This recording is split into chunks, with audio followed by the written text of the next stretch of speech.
Vamos à lição? Título da lição e verso, quem me ajuda? O título da lição é O Corpo Unificado de Cristo. O verso de hoje: E ele mesmo concedeu uns para apóstolos, outros para profetas, outros para evangelistas e outros para pastores e mestres, com vistas ao aperfeiçoamento dos santos, para o desempenho do seu serviço, para a edificação do corpo de Cristo. Efésios 4, verso 11 e 12. Maravilha, obrigado. Quando a gente pensa no capítulo 4, quando a gente olha o capítulo 4 de Efésios, a gente está numa transição de texto. Até o capítulo 3, a gente está na metade do livro, no sentido da mensagem do livro, com toda a parte introdutória de apresentação das orações de Paulo, das preocupações de Paulo, mas principalmente da visão que Paulo tem do plano da redenção e do impacto desse plano na vida dele e na vida da igreja. Portanto, o desenho dos capítulos 1, 2 e 3 tem a ver com a gente no sentido da percepção da salvação, da percepção da grandiosidade da salvação. O que motiva a igreja a ser o que é, o que dá sentido à igreja para ser o que é. Quando a gente vai do capítulo 4 em diante da carta de Efésios, Paulo desce para a questão prática da igreja, descrevendo o perfil de quem compõe a igreja cristã, descrevendo o propósito da igreja cristã e o formato dela no sentido de apresentação e reconhecimento por aqueles que observam a igreja. E daí as metáforas, principalmente essa que Paulo usa, de a igreja ser o corpo de Cristo. E nessa metáfora, ele traça a partir dela uma série de elementos interessantes para a gente analisar, para a gente perceber, seja do comportamento da igreja, seja da percepção que as pessoas deveriam ter da igreja e, a partir dela, enxergarem o Cristo que já não vive mais com eles, mas terem a certeza de que Cristo passou por ali. Se a gente lembrar da última mensagem de Cristo à igreja cristã, essa também é a referência. Quando Cristo está falando com os discípulos na ceia, a principal preocupação de Jesus qual é? A questão do discipulado, a questão de como eles seriam reconhecidos e principalmente a questão de como Cristo seria reconhecido a partir deles. Lembra nisso? Conhecerão que sois meus discípulos, se vos amardes uns aos outros. Ele insiste nessa tese por umas 3 ou 4 vezes. E no mesmo elemento de conversa, no mesmo momento de conversa com os discípulos, você vai ver Jesus pontuando quem é que faz isso acontecer. E ele traça dos capítulos 14 a 16 a percepção clara de que é no poder do Espírito que isso acontece. Se a gente observar, foi exatamente o que Paulo trouxe nos textos 1, 2 e 3 da carta de Efésios. Agora ele vira a página e olha para os membros da igreja e começa a delinear quais são as características da vocação daqueles que foram chamados a ser cristãos. E a gente vai ver uma lista de elementos nessa parte introdutória do capítulo 4, os versos 1 a 16, que foram os textos de estudo dessa semana. Abra sua Bíblia, vamos acompanhar pelo texto. Vocês já estudaram a lição, então vamos ao texto de Efésios 4, para a gente relembrar o texto e, a partir dele, ver o que a gente pode acrescentar ou pode relembrar do que estudamos ao longo da semana. Ok? Capítulo 4, versos 1 em diante. Acompanha comigo aí, na minha tradução o texto diz assim: Rogo-vos, pois eu, prisioneiro no Senhor, que andeis de modo digno da vocação a que foste chamado, com toda humildade, mansidão, longanimidade ou paciência, suportando-vos uns aos outros em amor. Quando a gente observa essa sequência que Paulo traz aqui nessa introdução do capítulo 4, duas coisas são importantes. Ele retoma o foco da última parte da oração, eu, prisioneiro de Cristo ou prisioneiro em Cristo. Ele retoma isso, fala eu, prisioneiro no Senhor. E ele abre essa questão dizendo: estou rogando por uma questão, que vocês andem segundo a vocação a que foste chamado. O que Paulo está trazendo aqui? Duas coisas importantes. Número 1, quem é chamado a ser cristão tem um comportamento de cristão. Ou seja, a vocação traz como ponto de paradoxo para quem está olhando do lado de fora, mas confirmação para quem está do lado de dentro, a questão de que existe um comportamento esperado. Isso não é diferente em qualquer outro lugar por onde a gente ande. Ou seja, ser cristão é ser livre, mas paradoxalmente é ser preso. Ou seja, eu, prisioneiro no Senhor, rogo que vocês andem segundo a vocação, ou seja, vocês são livres em Cristo, livres do pecado e da morte, mas prisioneiros em Cristo. Tanto no sentido literal, como Paulo estava, mas ele usa isso como uma metáfora interessante. Eu não sou preso de Roma, estou preso em Cristo. Ou seja, estou me comportando de acordo com a vocação que recebi. E ele espera que a igreja faça o mesmo. Por isso ele roga por essa questão. Esse é o paradoxo. Todo mundo que olha para o cristianismo deveria enxergar esse paradoxo. Ou seja, deveria perceber que o cristão se vê livre, se sente livre e é feliz livre, ao mesmo tempo que percebe na vida do cristão a obediência manifesta nos paradigmas dessa obediência. E esse é o primeiro elemento interessante da abertura que Paulo faz do capítulo 4. Ele deixa evidente esse paradoxo, ou seja, nascemos para obedecer. E aqui vem um conceito primário de liberdade, que é bem diferente de todos os conceitos de liberdade que a gente conhece. Liberdade no Senhor significa obedecê-lo. Lembram quando Jesus se despede dos discípulos, ele diz exatamente isso. Vocês querem ser meus amigos? Tem um jeito bem fácil. Façam aquilo que eu mando. É o paradoxo. Como é que é possível eu ser amigo de alguém que diz que é para eu obedecê-lo? Fazer tudo o que ele manda. E aí ele diz o que ele manda. Uma coisa só vos mando, que vos ameis uns aos outros. Como isso é possível? Lembra, a percepção da igreja cristã é exatamente essa. E ele termina a descrição de características dos cristãos com essa expressão, suportando-vos uns aos outros em amor. É exatamente a mensagem de Jesus. Ele repete a mensagem de Cristo. Quais são as características que ele traz para que isso seja possível e para que o que está na sequência aconteça, esforçando-nos diligentemente por preservar a unidade do Espírito no vínculo da paz? Como é que é possível acontecer o vínculo da paz? Como é que é possível acontecer paz? Ele delineia 4 características. Primeira delas, humildade. Segunda, mansidão. Terceira, paciência. Quarta, amor. A partir dessas 4 características, a paz é possível. Elimine uma das 4 e acaba a paz.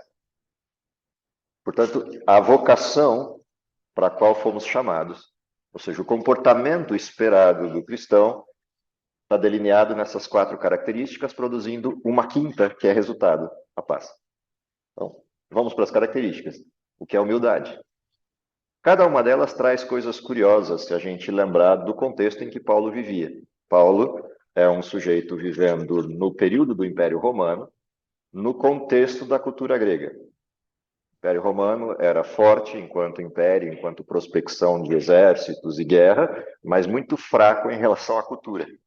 Ele importa, na realidade, ele rouba a cultura do povo grego, num pacto de camaradagem, de persistir com alguns dos gregos vivos e com liberdade, principalmente os gregos muito ricos. E isso produziu para dentro da cultura romana uma impressão de força que na realidade vem dos gregos. Paulo junta os dois. Ele é romano de nascimento, grego de escola e judeu de formação e nascimento. Portanto, ele consegue juntar 3 culturas muito interessantes que se juntam no significado dessas palavras. Ou seja, quando a gente olha humildade, pensando no contexto grego, 2 coisas aparecem. Primeiro, o que é humildade para os gregos? Humildade para os gregos é aquele andar rasteiro de alguém que está lambendo o chão. Esse é o desenho grego de humildade. A percepção que os gregos têm de humildade tem a ver com algo degenerado, algo que não merece atenção, algo que é desprezível. Daí o fato de que a palavra humildade é aplicada pelos gregos como elemento pejorativo de descrição de vários tipos de pessoas, como, por exemplo, os escravos, os servos, etc. Por que o cristianismo importa essa palavra dos gregos para usar como referência dos cristãos? Até porque a forma como ela está construída na Bíblia, ela é específica dos cristãos. Os gregos não usam essa forma de apresentação de humildade. Mas a origem é a mesma. Qual é o conceito por trás disso? Existem alguns elementos interessantes que Paulo resgata. Um deles é o cristão tem uma noção clara de si mesmo. Se você olhar as descrições que Paulo faz, seja no livro de Romanos ou em outros textos, ele vai apontar para si mesmo com uma percepção da sua indignidade e de quem de fato ele é.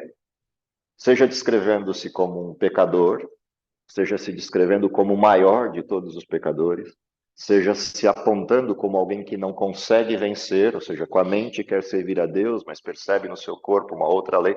Paulo tem consciência de quem ele é. E esse é um sentido cristão da palavra humildade. Uma segunda coisa interessante da palavra humildade, quando a gente observa no cristianismo essa referência, é que o cristão sabe quem o fez. E isso Paulo também deixa bastante evidente quando ele abre a carta aos Romanos. No capítulo 1, ele descreve isso. Somos criaturas. E na condição de criaturas devemos glória a Deus. Toda vez que deixamos de fazer isso, as coisas se invertem e nós nos tornamos vis, baixos, degenerados, abaixo da criação. Ou seja, Paulo tem uma convicção clara de quem ele é, do pecado que o acomete, da sua indignidade, e ao mesmo tempo tem a noção de que ele é feitura de Deus e, portanto, deve glória a Deus, e nesta condição a humildade do cristão se manifesta. O cristão não se acha, tem alguém que o acha por ele, e esse alguém é Cristo.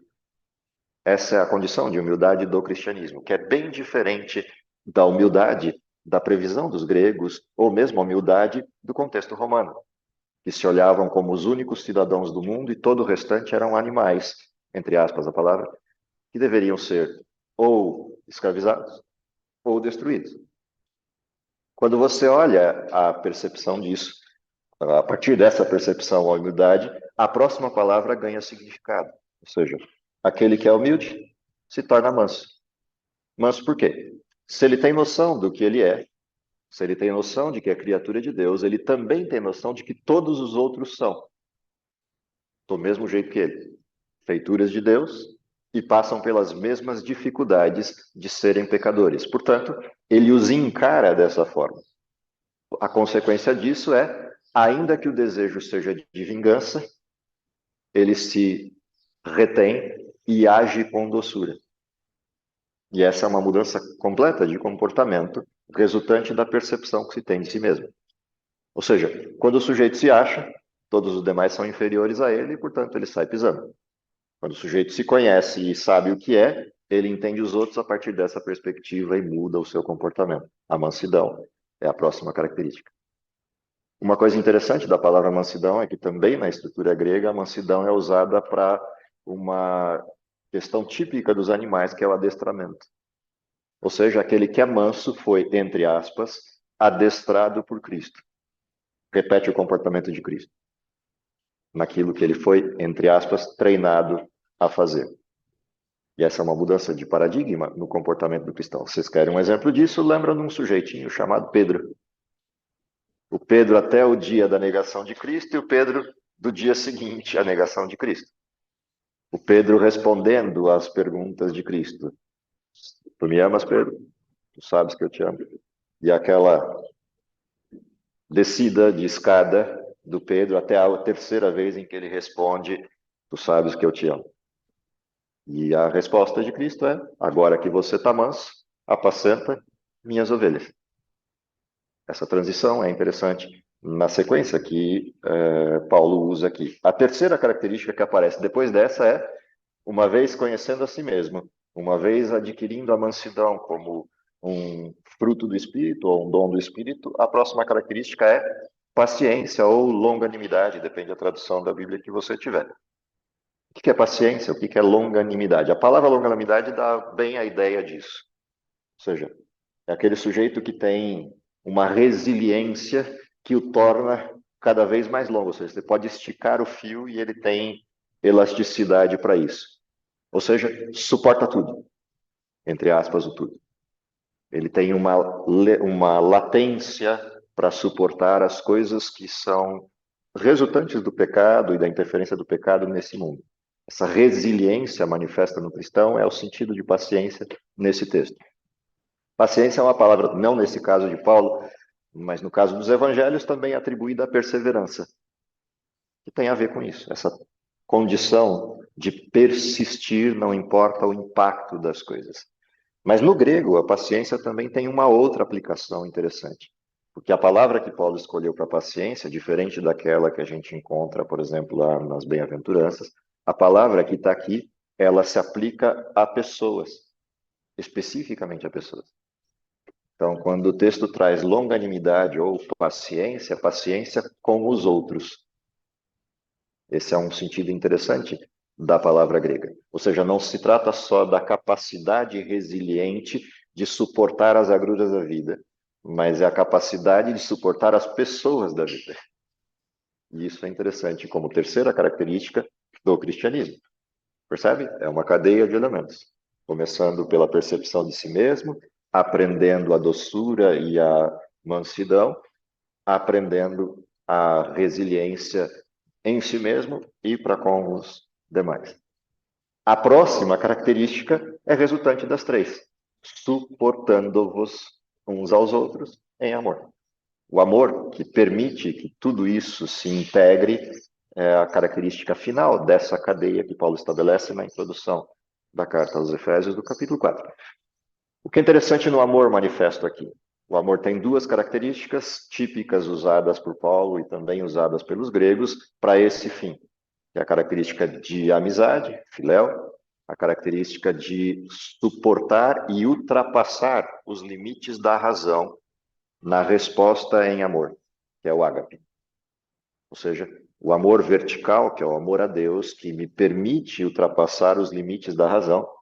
Lembra? É fácil que alguém morra pelos seus amigos, mas Deus demonstra o seu amor porque morre pelos inimigos, independentemente da resposta afirmativa ou negativa que vão dar a isso. Portanto, o amor ágape, ele ultrapassa o limite daquilo que a estrutura de retorno poderia fornecer, que é o caso do filéu. O amor ágape ama a despeito de, ama apesar de, ultrapassa os limites. E por isso a expressão suportando-vos uns aos outros em amor. O resultado dessas quatro características não podia ser outro. E aparece aqui uma coisa interessante no verso 3. A característica presente no comportamento do cristão é um esforço diligente. Ou seja, o cristão, ele intencionalmente faz algo, ele se esforça numa direção. Porque ele foi salvo, ele entendendo a salvação fornecida a quem ele era, um pecador desvairado, agora ele responde a isso, esforçando-se diligentemente para manter os vínculos da paz, a unidade do Espírito. Isso é interessantíssimo na expressão, porque isso é um antídoto bastante importante para uma outra questão, que é a questão de eu achar que eu posso fazer algo para minha salvação. O cristão, ele responde, ele reage à salvação que lhe foi fornecida por graça, embora não seja de graça. Houve um preço e bem caro para essa salvação. E entendendo o preço e entendendo que isso lhe foi fornecido por graça, o que ele faz? Esforça-se diligentemente para que direção? Para que a graça seja manifesta a todos, do jeito que lhe foi manifesta. Isso é o esforço diligente para o vínculo da paz. Eu compreendi a graça de Cristo e agora entendo que Ele me chama, Ele me vocaciona para que essa graça seja transmitida a outros enquanto Ele não está aqui. Para que os outros vejam a partir de nós o Cristo que não está aqui. Lembra? Já não sou eu quem vive, Cristo vive em mim. Essa expressão retrata exatamente isso. Portanto, esse esforço diligente como resposta é algo que resolve todos os demais problemas da igreja cristã. E aí a sequência do texto do capítulo 4. Olha como Paulo continua o texto. E eu vou brigar com esse vento até o fim da lição. A não ser que a gente passe uma colinha aqui. Vamos lá. Capítulo 4, verso 4 diz assim: há somente um corpo, um espírito, como também fostes chamados numa só esperança da vossa vocação. Há um só Senhor, uma só fé, um só batismo, um só Deus e Pai de todos, o qual é sobre todos, age por meio de todos e está em todos. Percebe? Ele começou com as características e agora mostra o resultado máximo esperado. Qual é o resultado máximo esperado? A construção de um corpo. onde os pés caminhem na direção que a mente manda, onde os braços ajam na direção, ou para fazer as coisas que a mente manda, onde os olhos olhem para o que a mente pede para olhar. Percebe? A ação do corpo integrado a uma mente, Cristo, cabeça da igreja, é uma ação unida no Espírito. Essa apresentação de igreja mostra algo que é impossível no mundo em que vivemos. Todos os lugares do mundo para onde a gente olhar representam de forma clara tendência à desunião, desagregação, conflitos. Pela razão simples, a resultante do pecado antes da morte, porque se fosse a morte não acontecia problema algum. Mas como tem uma resultante antes de que a gente morra, e essa resultante é egoísmo, o resultado do egoísmo é a dissensão. Uma igreja que manifeste esse tipo de comportamento manifesta algo que é antagônico ao mundo, não é esperado pelo mundo. E aí surge uma pergunta: como isso é possível? De que jeito que é possível uma igreja agir assim, se o mundo não é assim, se as pessoas não são assim, se para ser assim tem que abdicar de coisas e o mundo não quer abdicar de nada? O comportamento da igreja ilustra a presença de Cristo. Quanto mais efetivo é isso, mais resultado essa igreja produz enquanto representação do Cristo. Quanto menos efetivo é isso, mais dificuldade ela vai ter da continuidade do objeto da igreja, do objetivo da igreja, que é salvar. Então, tanto há características no sentido pessoal manifestas aqui, mas a soma de todas essas características pessoais deveria ser a unidade da igreja. A parte curiosa é que a unidade é no espírito. A parte complicada é que sem a unidade não há o espírito. A gente observar todos os textos que falam da expectativa da manifestação do espírito, eles têm uma implicação primária. Quando todos forem um, o espírito se manifesta. Uma das razões para a sacudidura, não é a única, mas uma das razões para a sacudidura é a necessidade da unidade. Enquanto joio e trigo estão misturados, a unidade é quase impossível, no sentido pleno. Quando joio e trigo são separados em definitivo, a unidade salta aos olhos, porque o joio sai. Ele não suporta a intervenção do espírito no indivíduo, que produz então os comportamentos do espírito ou o fruto do espírito. Lembra? Gálatas 5, 22, a sequencinha que está lá. Quando isso se manifesta de forma plena na vida da igreja, na vida dos cristãos dentro da igreja, o joio não suporta isso. Resultado, a sacudidura chega no seu nível mais alto. Ela já vem acontecendo desde o início do tempo do fim, mas ela vai num crescendo, até que o limite máximo dessa sacudidura chegue e joio e trigo se separem. Separados, sobra o trigo, e o trigo está unido em feixe, e o Espírito se manifesta na forma plena. É o que a igreja espera. Volta ao Pentecostes, é exatamente o que aconteceu. O que Jesus falou para eles: não saiam para a missão até que se manifeste entre vocês o poder que foi prometido. Ou seja, até que o Consolador venha e se manifeste na integralidade do seu poder. Para que isso aconteça, é necessário que vocês sejam aquilo que eu pedi. Que as pessoas olhando para vocês vejam um corpo, um grupo. O que eles ficaram fazendo durante todo aquele tempo? No início era uma série de rusgas e de acusações, algumas abertas, outras veladas. Depois isso ia se moldando a partir do estudo da palavra e a percepção de quem eles eram. Chegou ao clímax em que eles se tornaram um. Quando se tornam um, o que acontece?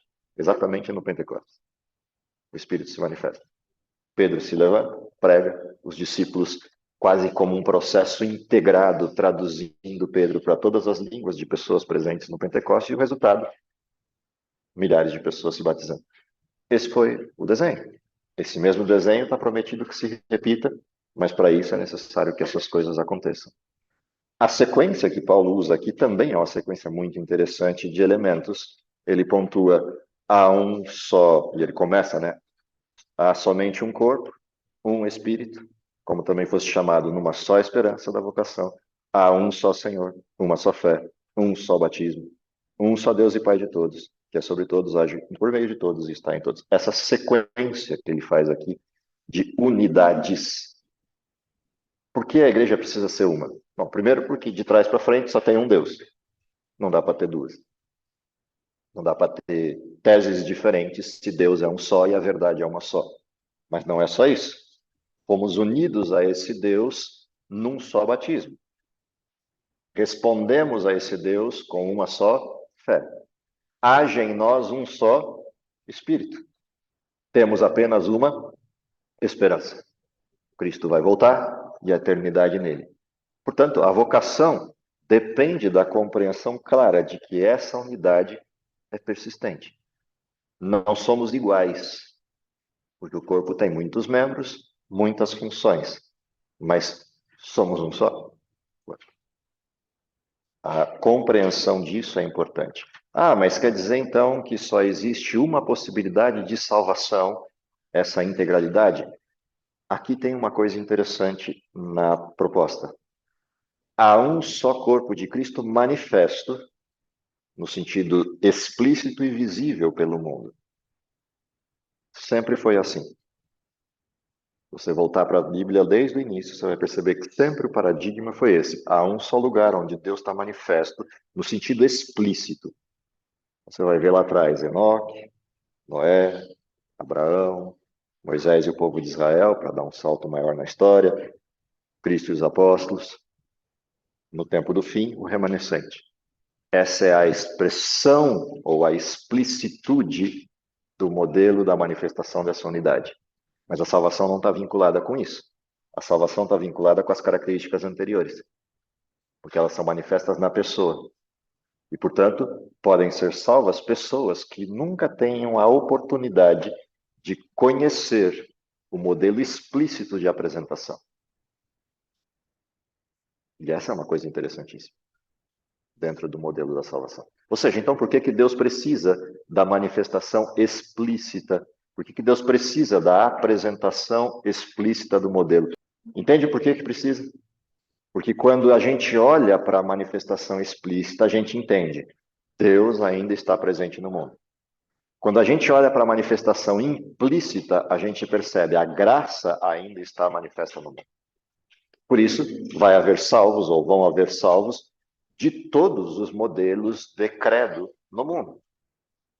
Apesar do credo, no sentido explícito, ser um só, há um só Deus, um só batismo, uma só fé, um só Espírito, uma só verdade. A compreensão e o acesso a essa verdade estão debaixo da graça. E o que acontece é que pessoas serão salvas apesar da igreja. E isso é, ao mesmo tempo, uma coisa fantástica, mas, ao mesmo tempo, um atestado de incompetência. Porque se a igreja manifestasse as características do dom manifesto pelo Espírito da forma plena, a obra já tinha acabado há muito tempo. Talvez nos dias dos discípulos. Porque há falhas nesse processo, ou seja, o que a igreja não consegue atingir este referencial, o tempo se alonga. Se alonga a tal nível de que alguns zombam da promessa. Pedro descreve isso. Chamam de tardia. Onde está o Cristo que vocês disseram que viria?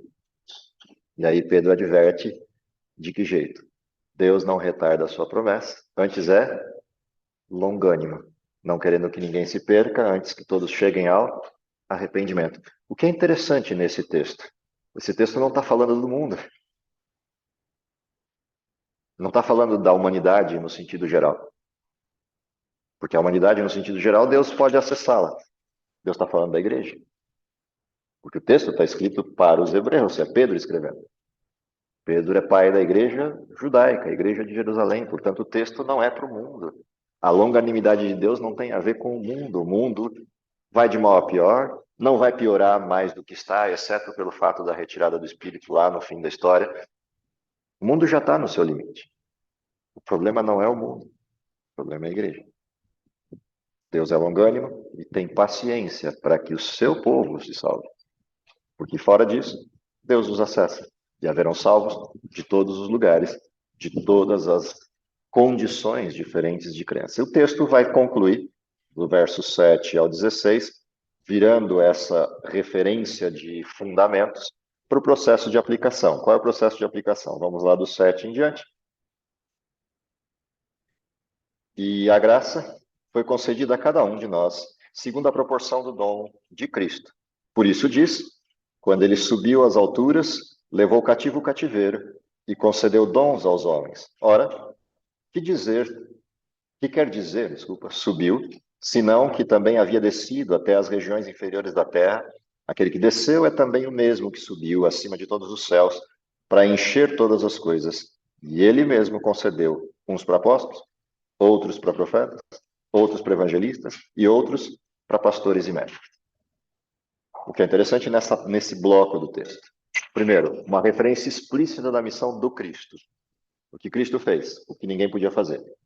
Manifestou a graça, desceu ao mais baixo que podia para salvar os mais baixos que existiam.